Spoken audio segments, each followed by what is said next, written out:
again, it just builds confidence, because a lot of these things are about team building and team dynamic and chemistry. For product design, unlike the graphic design world, where it's more a single designer who's magicking this stuff out of thin air, the product design is about being in a team, and you need the belief and confidence of the engineers that you're working with. Otherwise, if they don't believe what you're doing is valuable, then they won't really work on it or want to prioritize it. And you want to make sure the things that you're creating are prioritized and build the confidence of yourself, of your skills within the team, and to become the go-to person on like whatever it is you're working on. Yeah, I mean, that is like, if you didn't get anything from the episode, that's really it, right? It's just being a strong communicator and understanding your team's dynamic and trust. Like, that's really what it's going to come down to if you're going to move the needle. So you can go through and read a million different, UX audit recommendations. Like, we got very specific on some of the things we'd recommend. But, at the end of the day, I really do think it's just like getting everyone on the same page, getting everyone. I think that one, I love the way you framed it of just like one quick win. I think that gets a lot of people pointed in the right direction. So rally around a metric. If that's conversions, let's improve conversion rate over the next month. Let's get it up one whole full percentage.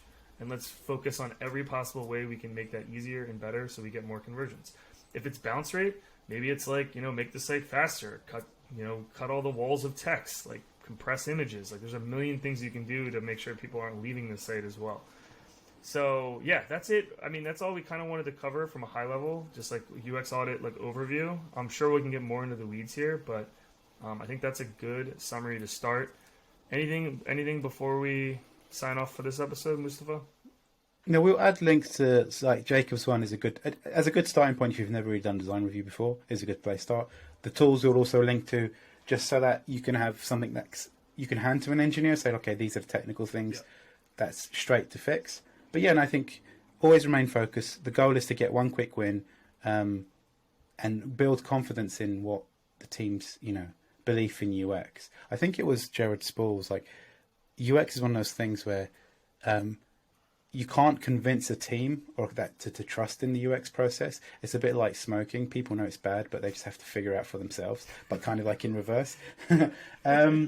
But like, if you can get a quick win, then you'll build the confidence and belief in the UX process, whether it's A/B testing or usability testing or whatever. And then hopefully you'll achieve something really good. Yeah, love it. Thanks, Mustafa, for the expert advice as always. This was Design And thank Huddle. you too. We're just going to be super proper. I've been hanging out with my English friends and everyone's so polite. Anyways. You should see what they say about you behind closed doors, mate. Exactly. It's just never to your face, right? Yeah, that's it for today on Design Huddle.